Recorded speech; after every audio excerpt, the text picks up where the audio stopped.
महाराष्ट्र विधानसभा चुनाव में महायुति जीते या महाविकास आघाड़ी, सरकार त्रिशंकु ही रहेगी। महाराष्ट्र में भले किसी एक गठबंधन को बहुमत मिल जाए, पर किसी एक पार्टी को पूर्ण बहुमत नहीं मिलते दिख रहा है। जाहिर है, ऐसी स्थिति में मुख्यमंत्री पद के कई दावेदार होने वाले हैं। दोनों ही गठबंधनों में मुख्यमंत्री पद के लिए कोई भी कुर्बानी देने के लिए तैयार तो नहीं है। पार्टी या विचारधारा कोई मायने नहीं रखेगी, यानी नतीजों के बाद एक नया गठबंधन बनने की संभावना से इनकार नहीं किया जा सकता। नमस्कार, आप देख रहे हैं न्यूज कॉल 24। देश दुनिया की हर छोटी बड़ी खबर सीधे आपके स्क्रीन पर। न्यूज कॉल 24 की खास प्रोग्राम ओपिनियन भारत में आपका स्वागत है। बात समझनी है तो पूरी सुननी पड़ेगी। नई सोच और नए नजरिए को लेकर मैं हूं आपके साथ सुशील गिरीश। सच के साथ सच को समझने के लिए वीडियो में आखिरी तक बने रहिए। महाराष्ट्र विधानसभा चुनाव में वोटिंग के बाद काउंटिंग 23 नवंबर को होनी है। एक एग्जिट पोल आ चुका है। सभी एग्जिट पोल करीब करीब एक जैसे ही हैं। इस तरह महाराष्ट्र में महायुति की सरकार बनती नजर आ रही है,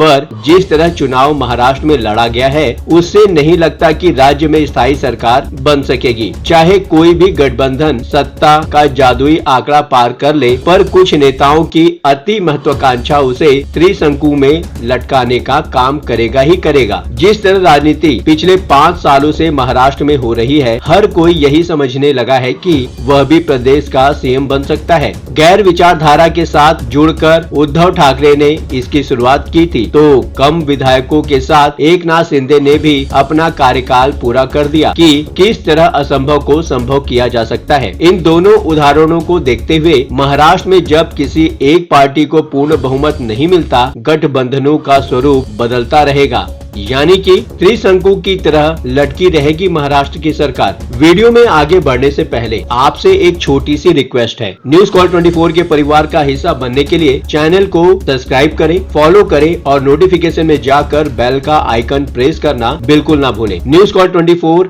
आपको हर खबर के पीछे के असली मायने क्या है या फिर क्या हो सकते हैं बताने का प्रयास करता है। बातों ही बातों में मुद्दे की बात हो जाती है। आइए बढ़ते हैं आज के मुद्दे की तरफ। एग्जिट पोल में किसी भी पार्टी को बहुमत मिलता नहीं दिख रहा है। इस बार के विधानसभा चुनाव में गठबंधन को तो पूर्ण बहुमत मिलते दिख रहा है, पर किसी भी पार्टी को पूर्ण बहुमत नहीं मिल रहा है। जाहिर है, जोड़ तोड़ चलती रहेगी। जैसे मान लीजिए कि महायुति में 90 सीट बीजेपी को मिल जाती है और 35 सीटें शिवसेना शिंदे गुट को मिल जाती है। एनसीपी अजित पवार को 25 सीट मिल जाती है। इस तरह महायुति के पास कुल 150 सीटें हो जाती है। 228 सीटों वाली विधानसभा में 145 सीट बहुमत सिद्ध करने के लिए पर्याप्त है। इस तरह सरकार तो महायुति की बन जाएगी, पर एमवीए के पास भी 138 सीटें रहेंगी। जाहिर है कि कुल 7 सीटें कम रहने के चलते एमवीए पीछे रहेगी। ऐसी दशा में एमवीए अगर अजित पवार को ऑफर करती है कि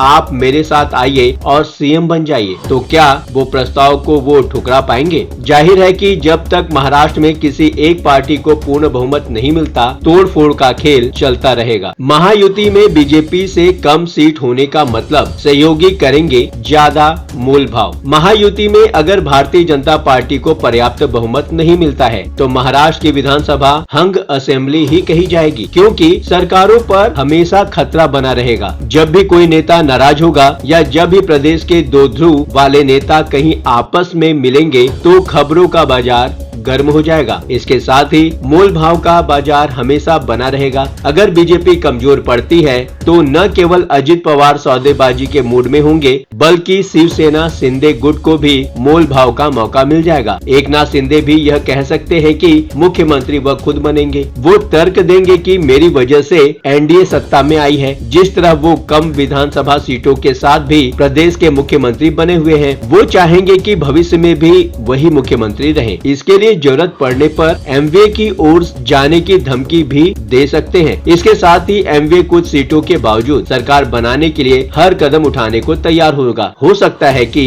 एकनाथ शिंदे को भी सीएम बनाने को लेकर वे तैयार हो जाएं। इसी तरह अजित पवार भी खुद को सीएम बनाने की डिमांड महायुति और एमवीए दोनों ही गुटों में कर सकते हैं। पर कांग्रेस और शिवसेना यूबीटी में सीएम पद की मारामारी शुरू हो गई है। कांग्रेस नेता नाना पटोले ने कहा कि महाराष्ट्र में में कांग्रेस के नेतृत्व में ही अगाड़ी की सरकार बनेगी। राज्य में कांग्रेस के सबसे ज्यादा विधायक चुने जाएंगे, अगाड़ी की सरकार बनेगी। उनके इस बयान को संजय राउत ने खारिज करते हुए कहा, हम नहीं मानेंगे, कोई नहीं मानेगा, हम लोग बैठकर तय करेंगे।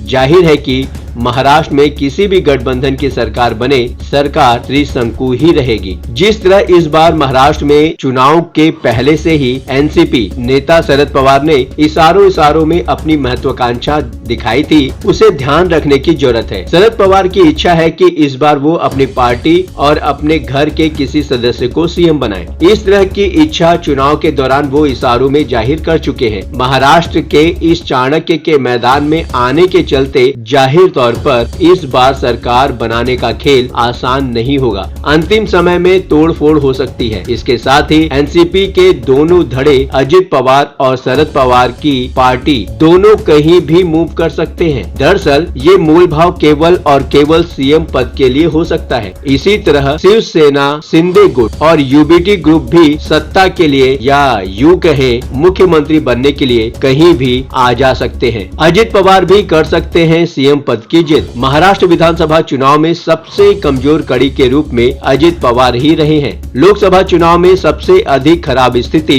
उन्हीं की थी। यहां तक कहा गया था कि अजित पवार को साथ में लाने के चलते महाराष्ट्र लोकसभा चुनाव में बीजेपी की भी बैंड बजी थी। आरएसएस ने भी अजित पवार को पार्टी में लाने का विरोध किया था। अजित पवार पर भ्रष्टाचार के बहुत बड़े आरोप थे। जिस तरह अजित पवार विधानसभा चुनाव में महायुति और बीजेपी को अपने ठेंगे पर लेते रहे हैं, इसका साफ अर्थ ये लगाया जा रहा है कि वो परिणाम आने के बाद कुछ भी कर सकते हैं। अगर उनके पास 10 सीटें भी आती हैं और वो सरकार बनाने के लिए निर्णायक होती हैं, तो अजित पवार गेम पलट सकते हैं, क्योंकि उनके साथ सीनियर पवार भी आ जाएंगे। दोनों मिलकर सीएम पद की डिमांड रख सकते हैं। आपको क्या लगता है? आप अपने विचार एवं भावनाओं को कमेंट के माध्यम से देश व समाज के समक्ष रख सकते हैं। ये प्लेटफॉर्म है जनता का, आपका, आपकी आवाज उठाने का। अब आपकी बात नहीं रहेगी अनसुनी। आपकी सलाह, आपकी राय हमारे लिए मायने रखती है। खुलकर अपनी बात रखें, कमेंट करें और अपनी प्रतिक्रिया अवश्य दें। अभी तक आपने चैनल को सब्सक्राइब नहीं किया है तो देर किस बात की। चैनल को अभी सब्सक्राइब करें, फॉलो करें और नोटिफिकेशन में जाकर बेल का आइकन प्रेस करना बिल्कुल ना भूलें। आज के लिए बस इतना ही। लगातार खबरों के लिए बने रहिए न्यूज़ कॉल 24 के साथ।